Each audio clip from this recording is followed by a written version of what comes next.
matin pour toi. Alors je te glorifie, Seigneur, pour ta présence ce matin. Je glorifie la présence de mes frères et de mes sœurs, Seigneur, en Jésus-Christ. Je glorifie la puissance de l'Esprit de Dieu en Jésus-Christ. Je glorifie le Seigneur ce matin en Jésus-Christ, son Fils bien-aimé. Je te loue, je te rends grâce, je te bénis, Seigneur, ce matin. Que tout ce qui est fait ce matin, Seigneur, soit fait sur la vie de Jésus-Christ. Que tout ce qui est fait ce matin soit fait sur la vie de Jésus-Christ, Seigneur. Parce que tu as agi puissamment. Dans le beau nom de Jésus. Dans le beau nom de Jésus. J'aimerais juste que chacun d'entre nous puissions applaudir notre roi ce matin.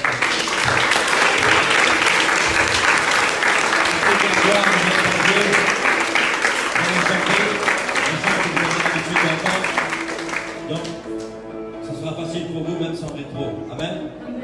Alors soyez bénis et soyez libres dans la présence de Dieu. Amen. Parce que nous l'avons invité dans ce lieu ce matin. Et là, où 2 ou 3 s'accordent dans son nom, la parole de Dieu nous dit qu'il est présent. Et nous sommes accordés ce matin. Le pasteur a prié, son épouse a prié. Nous tous, nous avons été en prière avec eux en accord. Alors ce matin, nous sommes dans la présence de Dieu et le Saint-Esprit est là. Amen. Amen. Quand le Saint-Esprit est là, tout peut arriver. Alléluia. Alléluia.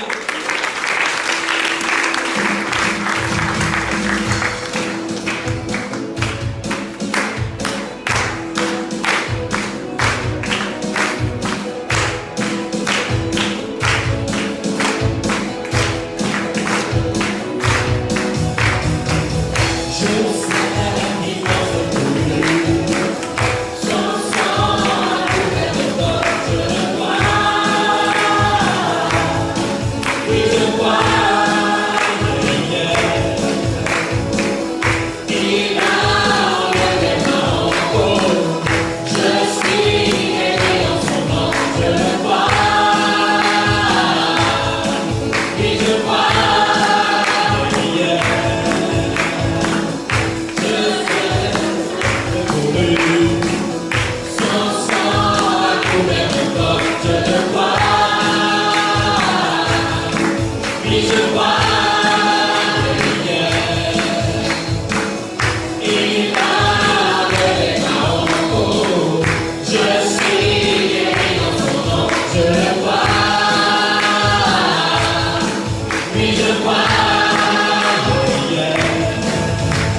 Viens Jésus, manifester ta gloire. Viens Jésus, nous recouvrir, Seigneur, de ta gloire ce matin, de ta grâce abonde sur lieu, Jésus. Que ton Saint-Esprit vienne, Jésus, ce matin, toucher les cœurs, toucher les vies. Ô Saint-Esprit, viens. Nous t'accueillons, Saint-Esprit de Dieu. Nous t'accueillons, Esprit de Dieu souverain. Nous t'accueillons, Jésus. Que la gloire de ton nom se manifeste. Que ton Saint-Esprit se manifeste au milieu de nous ce matin. Que le cœur, Seigneur, puisse s'ouvrir à toi, Jésus, afin de te laisser toute la place dans nos cœurs, Père, dans nos pensées. Viens manifester, Jésus.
je dirais même vitale dans la parole de Dieu.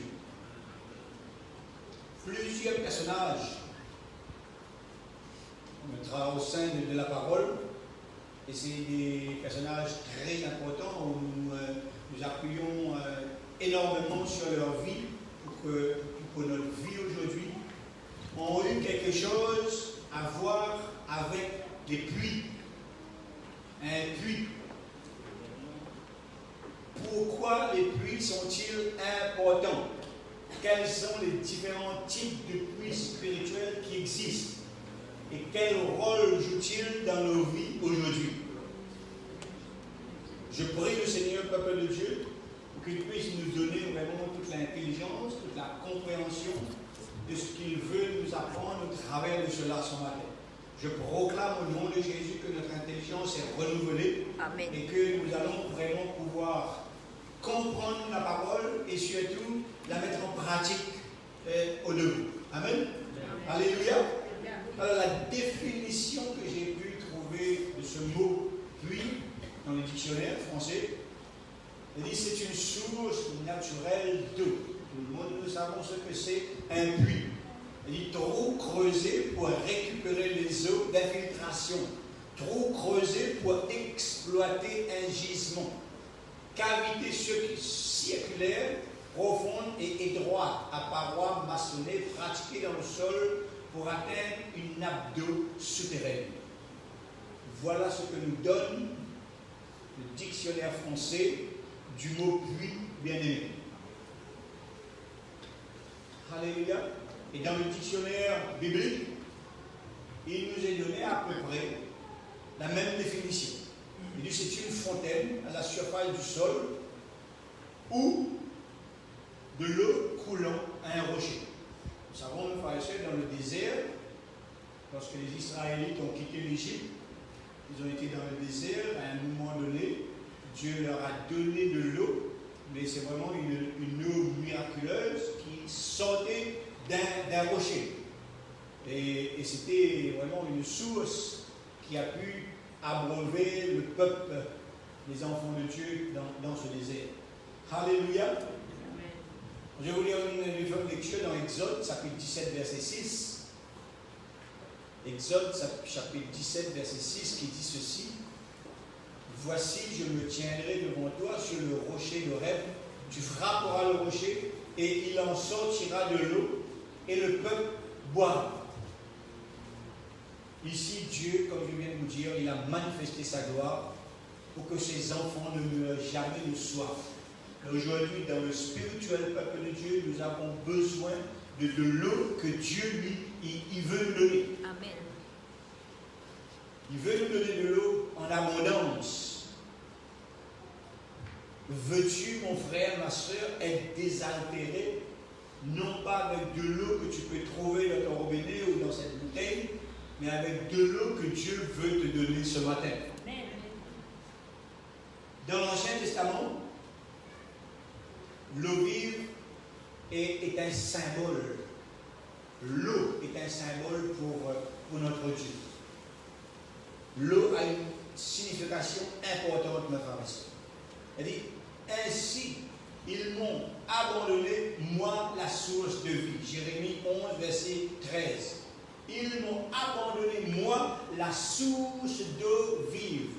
Notre Dieu bien-aimé est cette source d'eau vive dont nous avons besoin. Amen.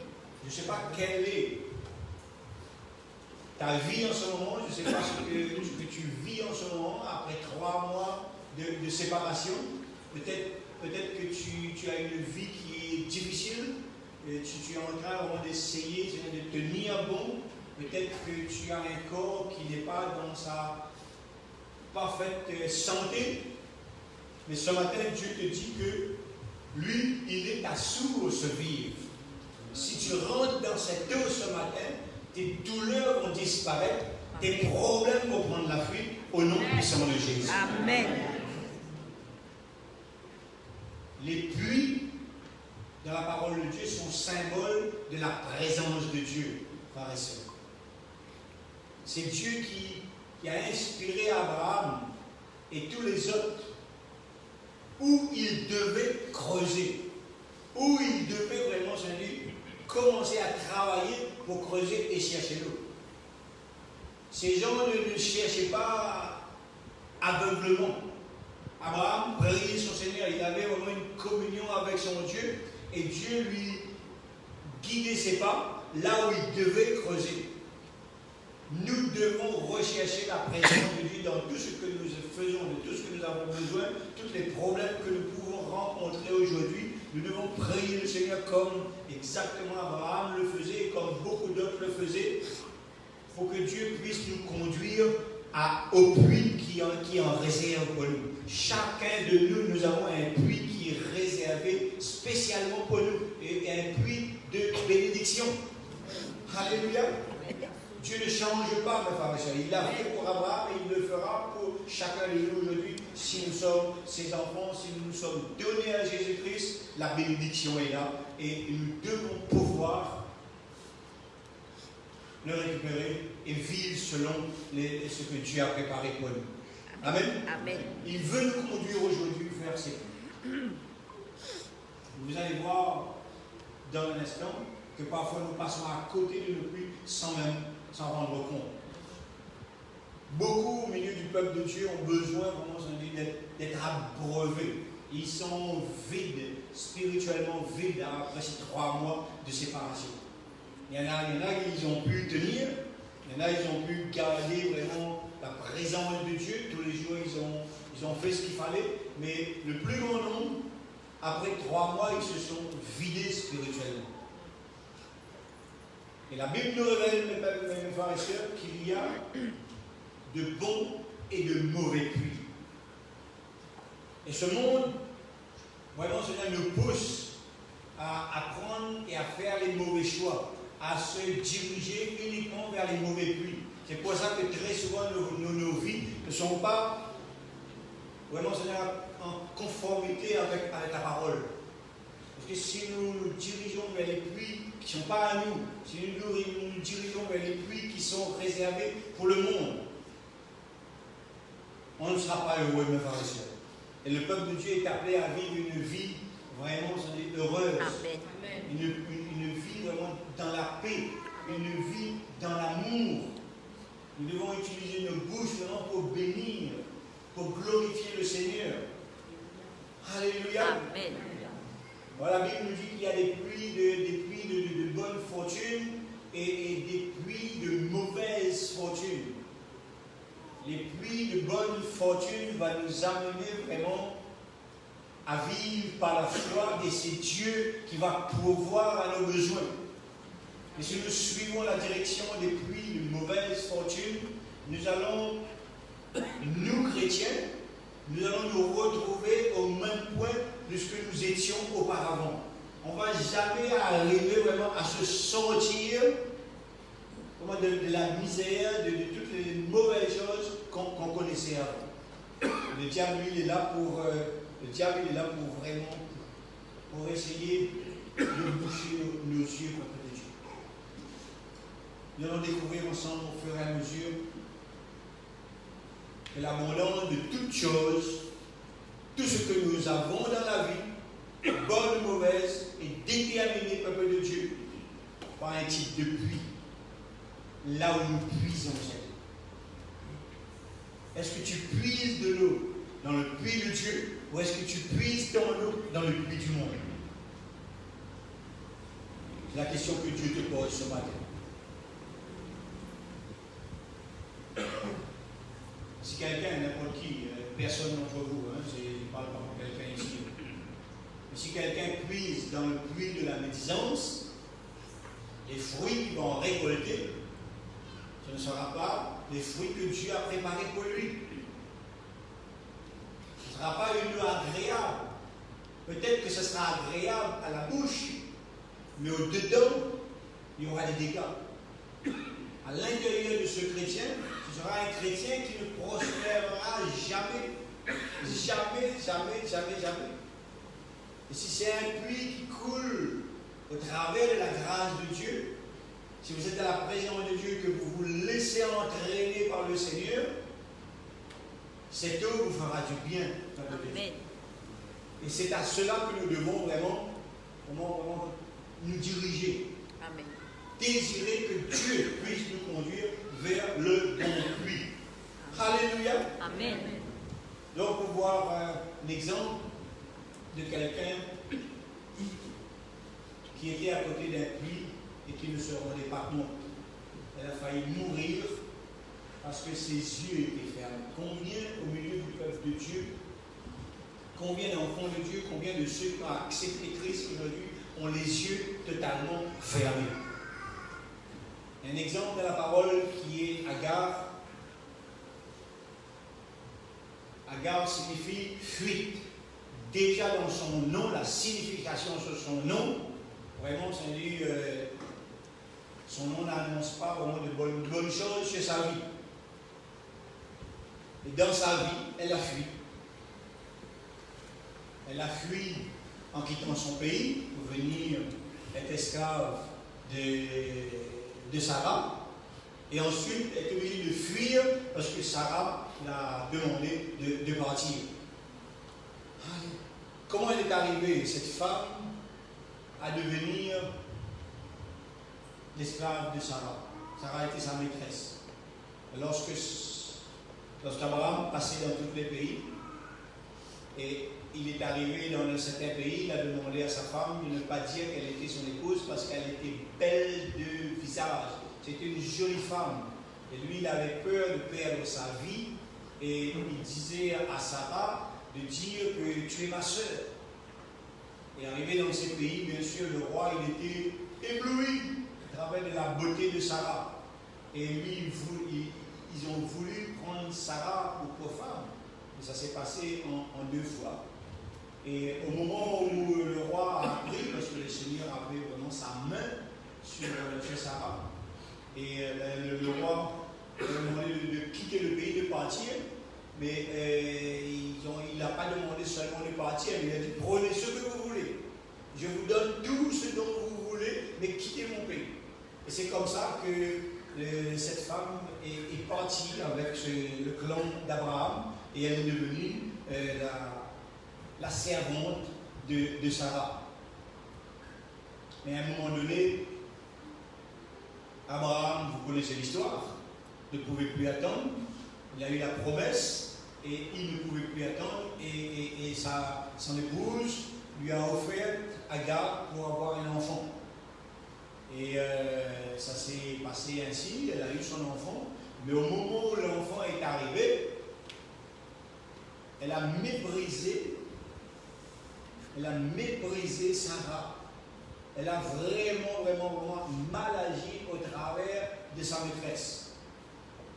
Et bien sûr, ça a créé de l'animosité dans la vie, dans le cœur de Madame Abraham.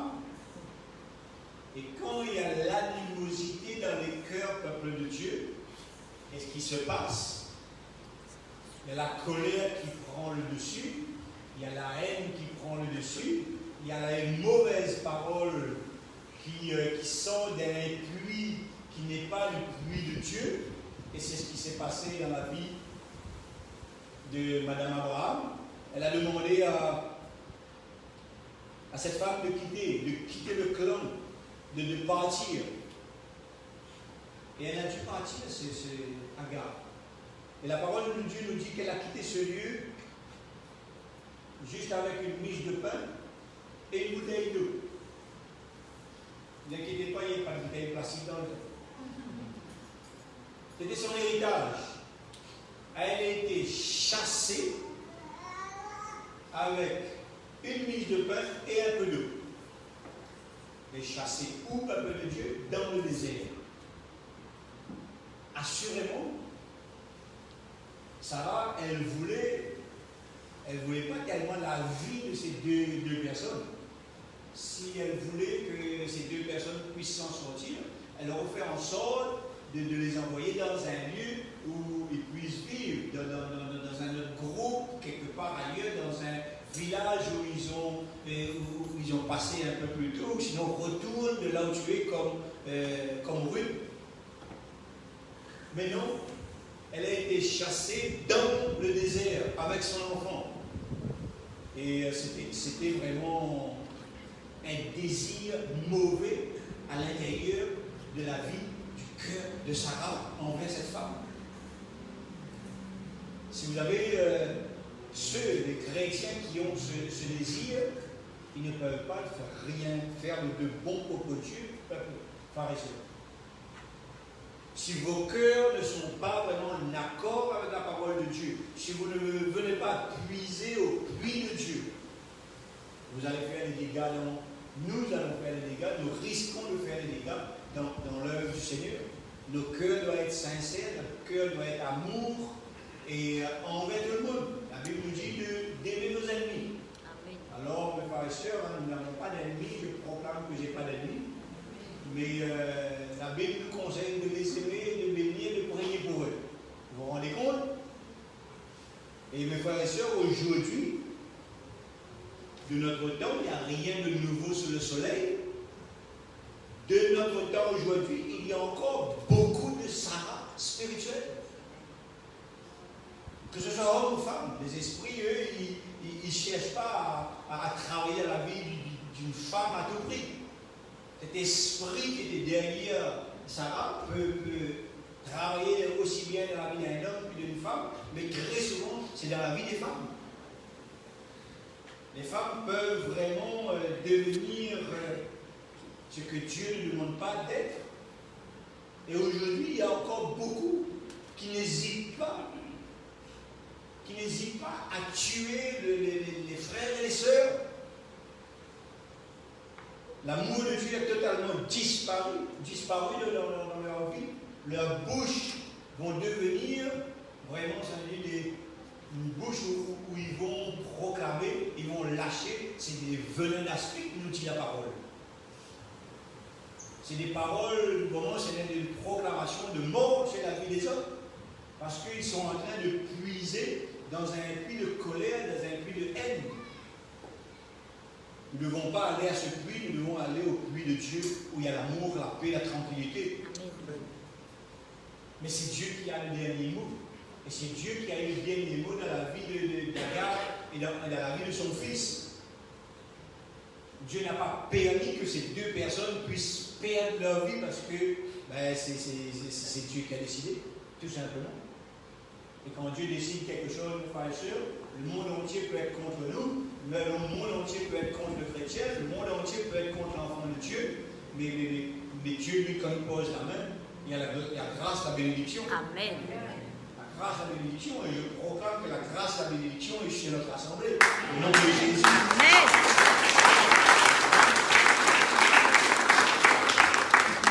Genèse chapitre 21, verset 15, nous dit ceci. Genèse chapitre 21, verset 15. Il dit quand l'eau de l'outre fut épuisée, quand il n'y avait plus de l'eau dans sa bouteille, elle laissa l'enfant sous un des arbrisseaux et elle alla s'asseoir à vis-à-vis, à portée d'arc, car elle disait que je ne vois pas mourir mon enfant. Elle s'assit donc vis-à-vis de lui, éleva la voix et pleura. Au verset 17, Dieu entendit la voix de l'enfant et l'ange de Dieu appela du ciel Agar. Il lui dit, qu'as-tu, Agar? Elle a pleuré. Tout à l'heure, je vais vous expliquer. Ne crains point, car Dieu a entendu la voix de l'enfant dans le lieu où il est. Lève-toi, prends l'enfant, saisis-le de ta main, car je ferai de lui une grande nation. Et Dieu lui ouvrit les yeux, et elle vit un puits. Elle alla remplir l'outre d'eau, ou l'eau d'outre, selon votre version, et donna à boire l'enfant. Amen. Amen. Il est dit au verset 15, le bien-aimé, qu'elle n'avait plus d'eau. Et dans le désert, vous pouvez bien comprendre, le manque d'eau est sujet à la mort, à une mort certaine. Elle n'avait plus d'eau, ni pour elle, ni pour son fils. Elle prend une décision d'abandonner son fils. Elle ne voulait pas voir son fils mourir. Elle a essayé de le cacher sous un petit pied de bois. Et dans le désert, il ne devait pas avoir beaucoup. Il dit un arbrisseau pour que l'enfant puisse tenir le plus longtemps possible. Mais sa mort était certaine. Il dit que je ne vois pas la mort de l'enfant. Et elle s'assit, elle voit la voix et pleura. Parfois, mes frères et sœurs, on a vraiment envie de pleurer. Il y a des situations qu'on rencontre dans nos vies. On n'a pas seulement envie de pleurer, mais on pleure chaudes larmes. On pleure et on pleure et on pleure et on pleure. Je pense que vous avez déjà connu ces moments où on ne comprend pas ce qui nous arrive. On croit que tout est terminé. On se pose des questions. On dit c'est pas possible. On n'a pas fait tout ça pour rien, pour en arriver à là. Et là, on voit le ciel tomber sur la tête tout d'un coup. C'est ce qui s'est passé pour Agar. Et certainement, vous avez connu ce problème dans vos vies, pour beaucoup d'entre vous, beaucoup d'entre nous. Et quand le ciel vous tombe sur la tête, ben, vous êtes anéantis. Et vous êtes vidés. Vous êtes vidés. Et bien sûr que vous pleurez. Et gloire à Dieu, le Seigneur voit nos pleurs, mes frères et sœurs. Amen. Chaque fois que nous pleurons, Dieu, lui, il sait pourquoi nous pleurons. Il sait si nos pleurs sont des pleurs d'hypocrisie, ce que vous voulez. Il sait si vos pleurs sont sincères et si vos pleurs, vraiment, Seigneur, viennent toucher le cœur de Dieu. Lui, il va étendre la main pour que vous puissiez vous relever et retrouver vie. Amen. Parce que nous sommes ses enfants. Amen. Alors, n'ayez pas honte de pleurer. Je viens de passer d'un temps vraiment très difficile. Moi et mon épouse, nous avons passé un temps vraiment très difficile parce que quand on se fait donner un petit coup de pied dans un ballon, c'est un ballon qui circule, mais quand on donne un gros coup de pied, ça fait mal. Et c'est très difficile à vivre, peuple de Dieu.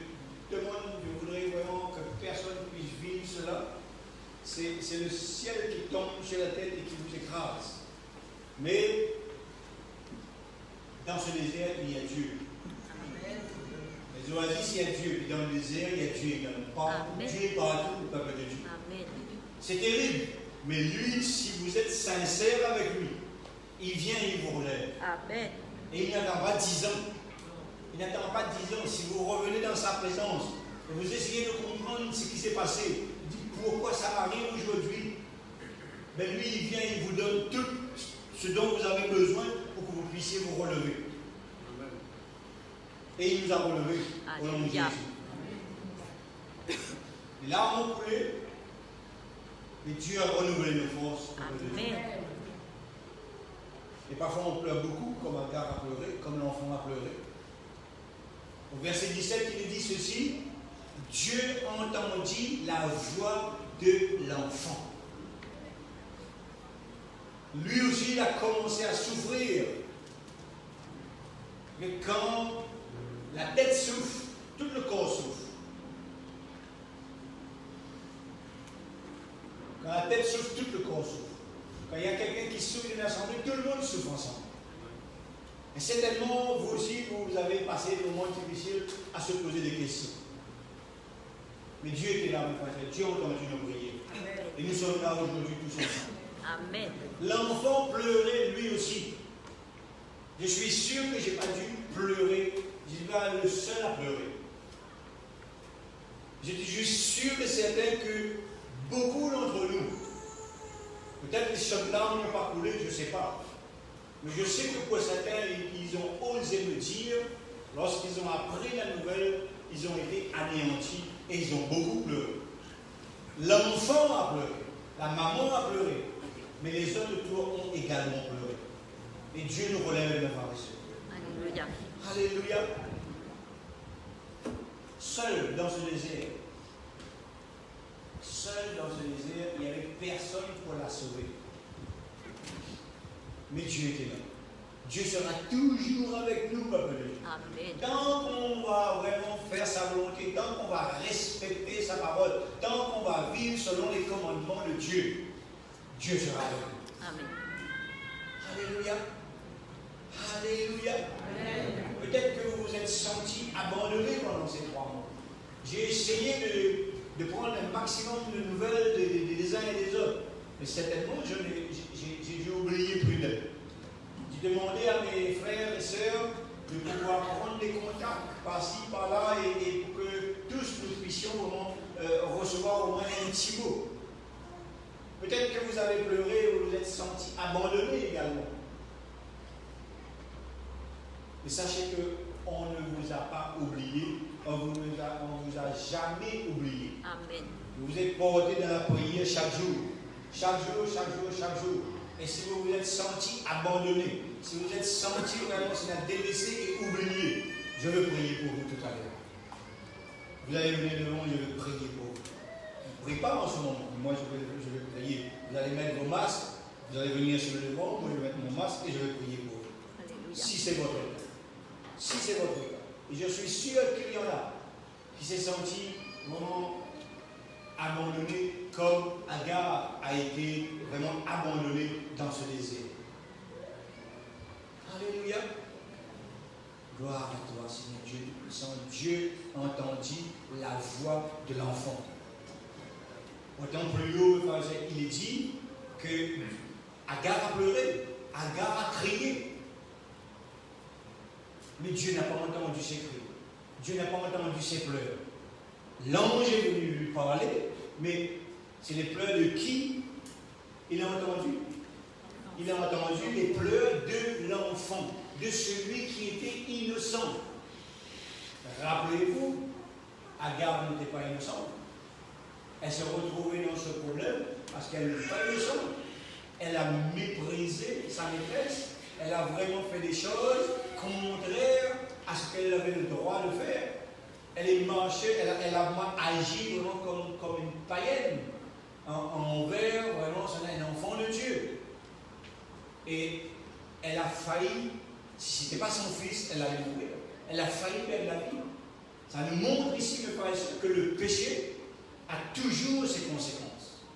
Toujours ses conséquences. Si on méprise quelqu'un, le mépris, mes frères et sœurs, est une arme que le diable utilise dans la vie des chrétiens et qui les détruit au fur et à mesure. Agar, si elle avait resté dans la tranquillité, dans la paix, elle aurait pu avoir une vie tranquille. Peut-être que le monde aujourd'hui aurait été autrement. Mais Agar a méprisé un enfant de Dieu.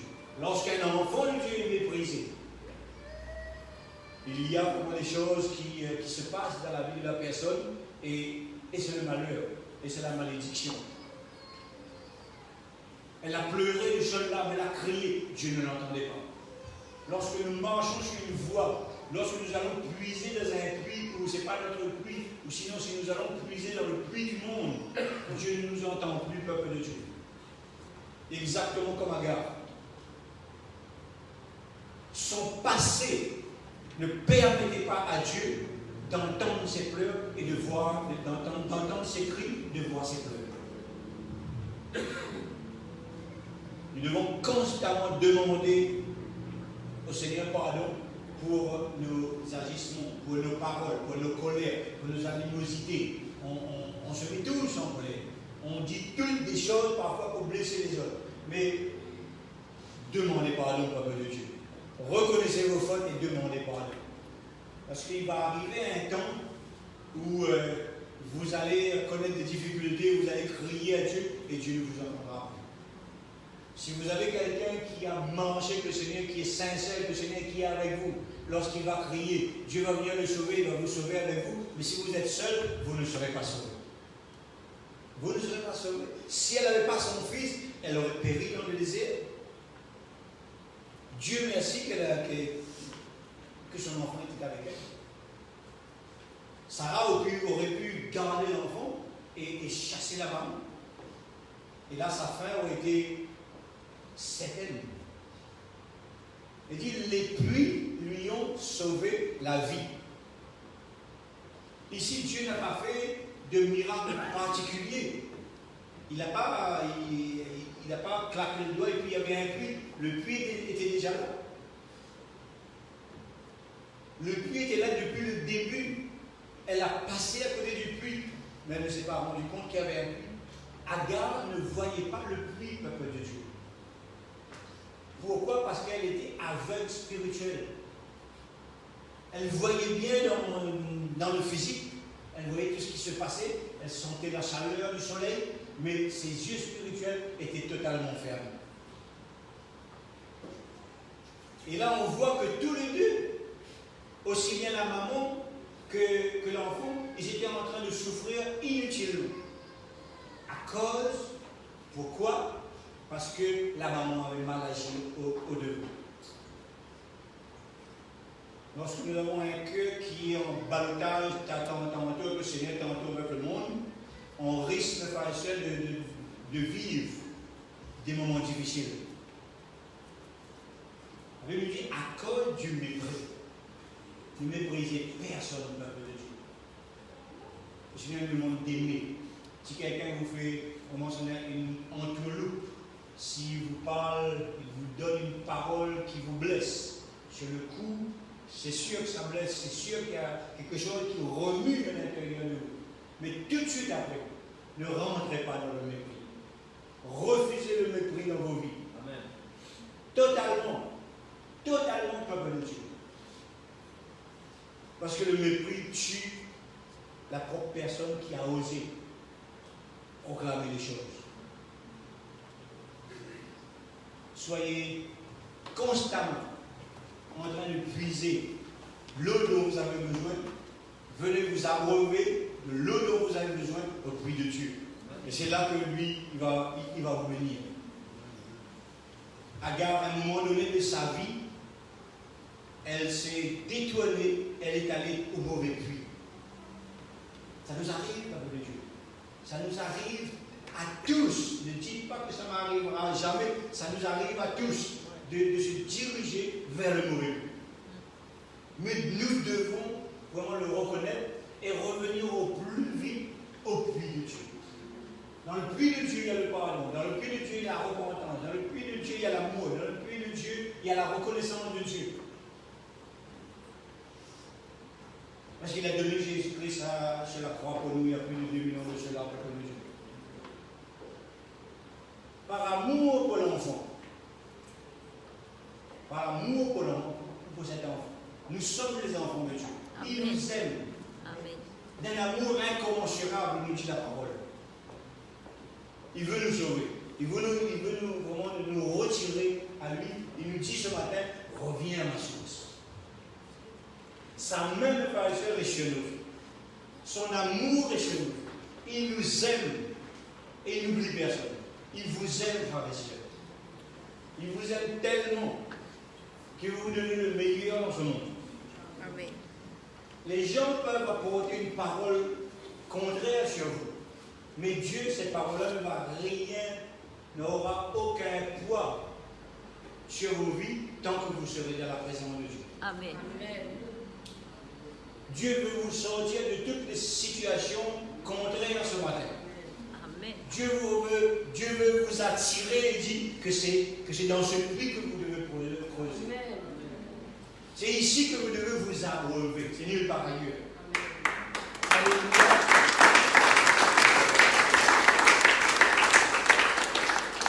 Et il nous dit, ça suffit ce matin. Que cet aveuglement spirituel soit brisé dans nos vies au nom de Jésus. Amen. Mercredi, je vous ai parlé de la peur. Beaucoup vivent dans la peur. Beaucoup de chrétiens m'ont appelé et puis il y avait vraiment un sommeil difficile. Pendant ces 3 mois, j'ai eu beaucoup d'appels où les chrétiens faisaient beaucoup de cauchemars la nuit. Et le cauchemar est une source, c'est un puits pour apporter la peur dans la vie des enfants de Dieu. Vous commencez à faire des rêves, tous les soirs vous rêvez, et ce n'est pas les bons rêves, c'est des cauchemars. Et puis au fur et à mesure, il y a la peur qui commence à prendre place dans vos vies. Et vous avez peur. Vous avez peur de toutes choses. Tout ce qui bouge autour de vous, vous avez peur. J'ai rencontré des chrétiens comme ça pendant ces 3 mois-là. J'ai dû prier pour eux. Et fort possible qu'il y en ait d'autres qui n'ont pas osé en parler. Alors aujourd'hui, sachez que Dieu, lui, il vous délivre de la peur. Au nom de Jésus. Pourquoi, mes frères et sœurs? Parce que parfois nos yeux peuvent être fermés. On n'arrive pas à prendre les bénédictions que Dieu en réserve pour nous. C'est là, c'est à côté. Mais comme on est aveugle, on ne les voit pas. Nous devons chasser l'esprit d'agare de nos vies. L'esprit d'aveuglement vient de là, frères et sœurs. Il n'y a que le Seigneur qui est capable de nous rendre, premièrement, la vue et de nous apporter tout ce dont nous avons besoin dans ce monde, dans ce temps qui est difficile. Et Dieu va nous protéger, Dieu va nous garder. Amen. Mais nous devons faire notre part également. N'attendons pas à ce que Dieu, lui, il vienne et nous délivre de cet esprit d'agare, l'esprit d'aveuglement, mais nous devons faire notre part. Nous devons prendre l'autorité. Nous devons nous placer là où nous devons être. Nous devons être dans la parole de Dieu, là où coule cette eau d'abondance pour nous. Si vous vous êtes éloigné de la parole, revenez dans cette parole. Prenons autorité ensemble. Proclamons la parole de Dieu sur nos vies. Chassons toutes les malédictions qui étaient envoyées sur nous. Et Dieu, lui, il fera sa part. Si on ne fait pas notre part, Dieu ne pourra pas faire sa part également. Sinon, s'il le fait, il fait sa part et nous ne faisons pas la nôtre, mais il n'y a rien qui changera. Enfin, on peut même proclamer tous ensemble ce matin, si vous voulez bien, une confession. Amen. On dit, Seigneur, ouvre nos yeux pour voir les pluies, les bénédictions autour de nous. Aucun puits de bonté et de grâce ne sera caché de ma vie à partir de maintenant. Au nom de Jésus, je proclame, je ne serai pas guidé par l'esprit de mensonge, par l'esprit d'aveuglement, mais je serai guidé par l'esprit de Dieu. Il va me conduire, va ouvrir mes yeux pour que je puisse voir ces pluies qui en réserve sur ma vie. Merci Seigneur. Que ta gloire soit dans ce lieu ce matin au nom de Jésus. Proclame également, mon frère, ma soeur, que les pluies seront ouvertes pour vos enfants. Amen. Pour vos enfants.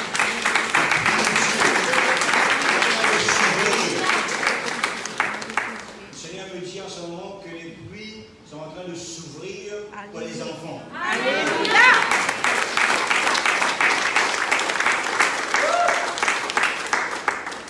Hier, peut-être tu as un refus. Refais la demande, demain tu auras la réponse. Amen. Parce qu'aujourd'hui, Dieu arrête les malédictions. Amen.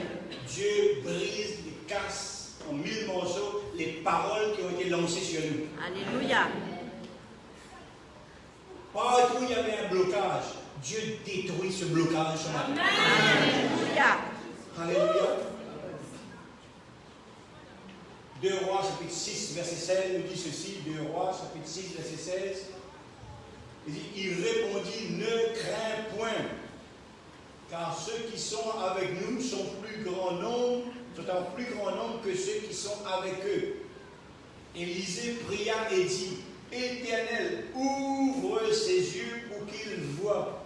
Et l'Éternel ouvrit les yeux du serviteur, qui vit la montagne pleine de chevaux et de chars de feu autour d'Élysée. Le serviteur d'Élysée était avec l'homme de Dieu, Élysée. Le serviteur était avec l'homme de Dieu, Élysée. Élysée voyait parce que ses yeux étaient ouverts. Il n'avait aucune crainte, il avait la foi, il savait que Dieu allait sauver son peuple. Mais à côté, il y avait le serviteur, lui, il tremblait. Il avait peur parce que ses yeux voyaient toute cette armée qui était face à lui. C'était une armée vraiment en grand nombre qui aurait pu écraser le peuple de Dieu en une seule journée. Mais Élisée dit, tu ne vois pas ce que je vois, tu ne vois pas. Pourtant, moi, je ne vois pas ce que tu vois. Si tu es en train de me dire, je ne vois pas, je vois autre chose, moi. Parce que lui, il venait tous les jours puiser à la bonne source, frères et sœurs. Élisée était dans la présence de Dieu. Élisée recherchait la présence de Dieu. Et puis, il avait vraiment la vision de Dieu et non la vision de l'homme, la vision de la chair. Et il dit, je vais prier pour toi. Et Élisée prie son Seigneur et dit, ouvre les yeux de mon serviteur pour qu'il puisse voir ce que je vois. Et au moment où Élisée commence à prier, Dieu répond toujours à nos prières, peuple de Dieu. Amen. Si nous puisons au bon puits, tout ce que nous demandons, c'est le oui de Dieu. Si nous marchons dans ses voies et si nous faisons sa volonté, il y aura toujours un oui. Jamais le nom de la Amen. Et Dieu répond à Élisée. Il dit, je vais ouvrir ses yeux pour qu'il puisse voir. Et là, il est étonné. Il voit vraiment une multitude, une armée céleste qui est là. Et qui vient pour défendre son peuple. Qui vient protéger les enfants de Dieu. Ça n'a pas changé, frères et sœurs. Alléluia.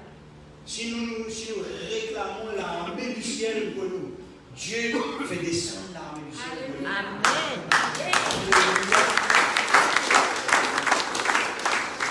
Le diable veut nous faire croire avec des petits problèmes, des petites douleurs dans le corps. Il dit, oh là là, ça c'est persistant, ça fait plus d'un mois que c'est là, peut-être que c'est grave. Et on commence à créer quelque chose qui n'a jamais existé. Les douleurs parfois peuvent rester 1 mois, 2 mois, 3 mois. J'avais une douleur dans mon cou, mes frères et sœurs, qui est restée 1 an. Tous les soirs, je ne pouvais pas bouger. J'avais mal au cou. Dernièrement, j'avais mal à l'épaule. Toucher mon épaule, je n'arrivais pas. Et quand ça commence, et là la tête commence à travailler.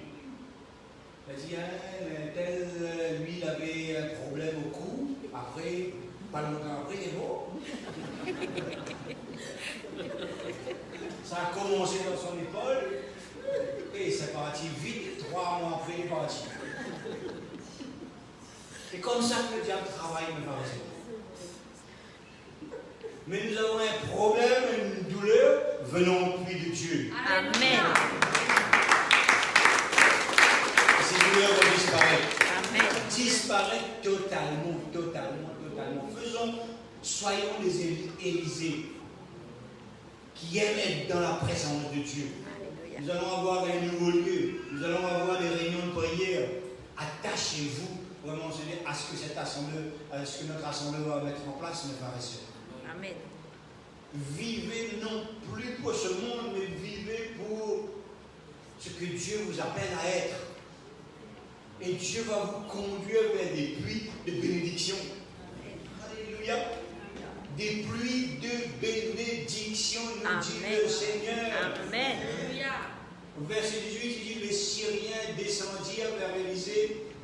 Il adressa alors cette prière à l'Éternel, d'aigne frapper d'aveuglement cette nation. Et l'Éternel les frappa d'aveuglement selon la parole d'Élisée. Selon la parole d'Élisée. Et la parole d'Élisée, c'est nous aujourd'hui. Amen. Nos paroles, nous devons converser avec Dieu. Et nous devons vraiment prier selon la volonté de Dieu. On ne va pas combattre l'homme, combattre nos frères et nos sœurs. Nous devons combattre les principautés de Amen. les terrasser au nom de Jésus. Dieu nous a donné la puissance. Nous avons autorité sur toutes choses par le de Dieu. Alors prenons notre place. Sachons réellement qui nous sommes. On a commencé à chanter cela tout à l'heure. Sais-tu qui tu es en Jésus-Christ?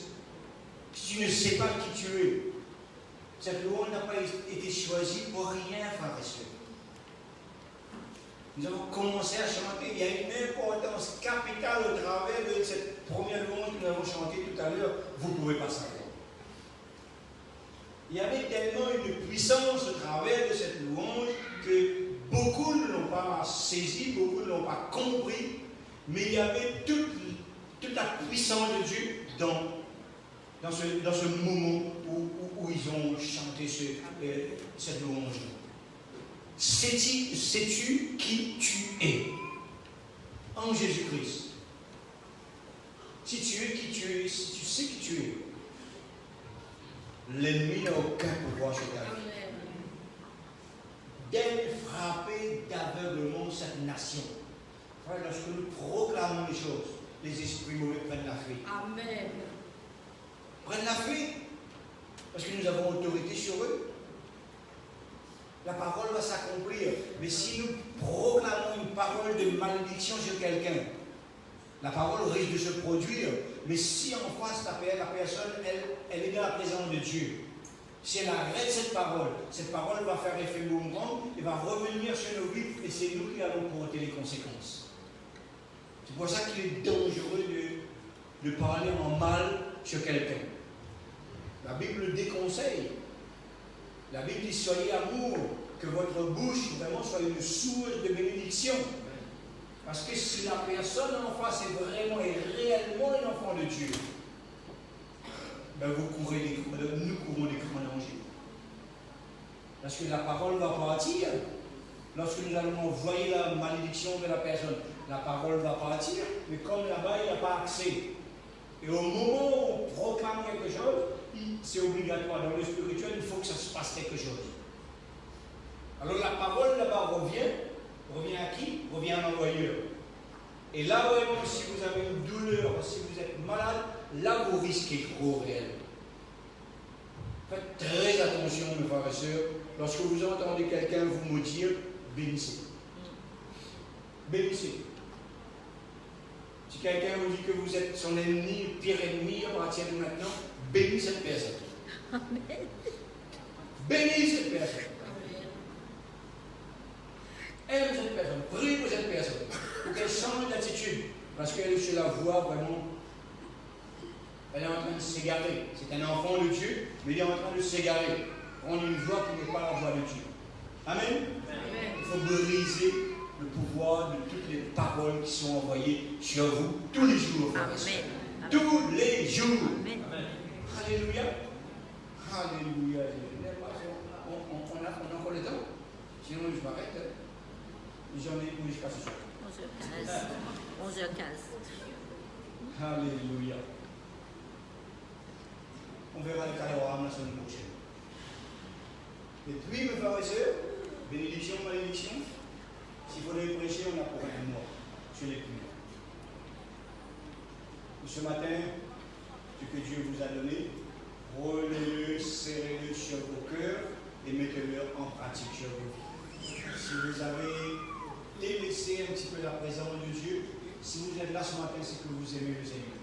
C'est que vous aimez sa présence. C'était difficile pendant ces 3 mois, mais l'amour repart sur des bonnes bases, des bases solides et durables. Alléluia. Amen. Nous allons dire merci Seigneur pour ta parole et que ta parole puisse faire son effet dans ma vie. Conduis-moi vers les pluies de bénédiction, les pluies que tu en réserves pour moi. Je demande pardon si j'ai proclamé quelque chose de mauvais qui m'a conduit vers un puits vraiment qui n'est pas de ta volonté. Je me repens sincèrement, totalement, et je reviens ce matin dans ta merveilleuse présence. Je reçois ta bénédiction, je reçois ta grâce, je reçois ton amour, je reçois la guérison dans mon corps, je reçois la guérison dans mon spirituel. Tu m'ouvres les yeux ce matin. Je proclame au nom de Jésus que je ne suis plus aveugle comme Agar était aveugle, que je vais voir ces pluies qui sont à côté de moi. Je te dis merci. Je te donne toute la gloire, Père. Que le nom de Dieu soit loué. Amen. Applaudissons le Seigneur.